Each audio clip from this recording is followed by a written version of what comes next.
guddiga degmada xudun ee gobolka Sool ayaa saaka kun qoys u qaybiyay raashin kala duwan kuwaas oo loogu talagalay barakacyaasha ka soo cararay dagaalada ka ogaan magaalada Lascaanood ee xarunta gobolka Sool. raashinkan ay ku deeqday guddiga gurmadka arrimaha bini'aadantinimada ee Puntland ayaa saaka la gaarsiiyay dadkii loogu talagalay.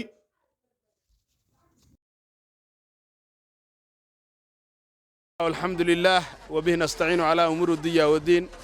وصلى الله على نبينا محمد وعلى آله وأصحابه أجمعين. الحمد لله إلهي بقى مهدله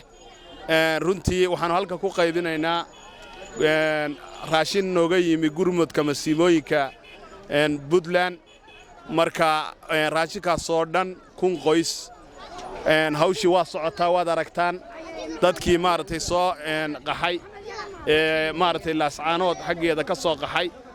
barakacyaasha baa loo qaybinayaa qoys walba waxa la siinayaa kid marka hawshu waa socotaa guddida magaalada faraha ku haysta aanu ka midnahay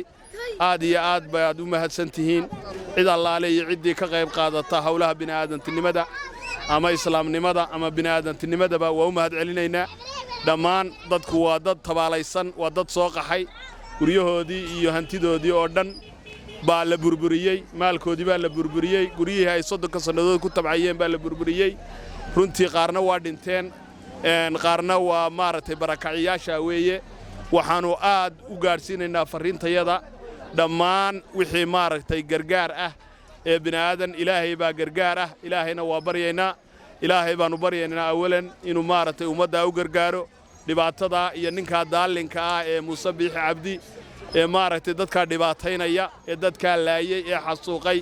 ee xasuuq aan maartay kiya 88 ki ka daran u geystay waanu cambaaraynaynaa waana dagaalamaynaa maxay ahaaytay waxaanu leenahay ninka caalamku ha arko dadka waa dhibaateeyay wiilal yar yar iyo dad waalan iyo dad maartay waayeel ah intaba waa la gubay Lascaanood marfuuc waa dhacaya dadka halka ku urursan oo dhani waa dadkii soo barakacay waa dadkii maartay guryahooda iyo hantidooda la dumiyay hay'adda na soo gaarsiisay waa u mahad celinaynaa dhammaan hay'adaha maartay caalamka oo dhan waxaanu leenahay gargaar ummadda ha loo fidiyo dadka ninkaana hal maxkamadeeyaan leenahay Muuse Biixi Cabdi iyo ina kaahin iyo odayga maartay indhaha la ee maartay la yiraahdo Saleebaan Gaal iyo ninka la yiraahdo Nuux Taanig runtii anigu intaas u baan beegayaa intaas waxay ku jiraan kiis weyn oo aan Maxamed Siyaad Barregeysan bay ku jiraan aad iyo aad baan idin salaamaya assalaamu calaykum waraxmatullaahi wabarakaatuh bismillaahi raxmaani raxiim waad aragtaan halkan dadka ay soo barakaciyeen jabhadda SLM argagixisada dadkii ay soo barakaciyeen ayaa halkan loogu qaybinayaa wax oo caawimo ka tii Puntland baa loo qaybinayaa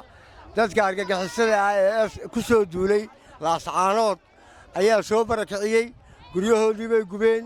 waxa weeye dadkii bay laayeen BM bay hadda la dhacayaan BM inta ku hadhay inta kalena waa ta halka loogu qaybinayo caawimada waxa weeye ninka Hargeysa joogay Muuse Biixi ayaa dadkan soo barakaciyay ninkaasi waxa weeye awalba khayr laguma ogeyn iminkana waa la arkaa laba xiliyood baa noo dhaxday way iska cileena waa dhiigacab waa dadka argagixisada ee dadka barakicinaya waa Muuse Biixi waad aragtaan ummadii halka hooganayso intaas Lascaanood bay ka timi qof raaxo kuma jiro ninka dhiigacabka ee argagixisada ee dadka xasuuqaya ayaa soo barakiciyay waxa weeye haddaan dhulbaantanahay waanu iska cileena xabad baanu kala hortegaynaa waxa weeye waa dhiigacab waa argagixiso isaga iyo Ismaaciil Cumar Geele iyo Muuse Biixi labadaas ay sukaya adeegsaday laakiin waxba naga qaadi maayaan waanu iska cileena waa argagixiso caalamkuna wuu ogyahay waa isaga iyo Ismaaciil Cumar Geele waa Muuse Biixi waxa weeye awalba waa looga iminkana khayr male waanu iska cileena waligiiba Ismaaciil Cumar Geele soo kaxaysto anaga dhulbaantana la yiraahdaa waxa weeye cid kasta hadii la keeno wadaanu marinaa iminkana waa iska cileena assalaamu calaykum maxamed maxamuud cawiil kawte degmada xudun ee gobolka Sool.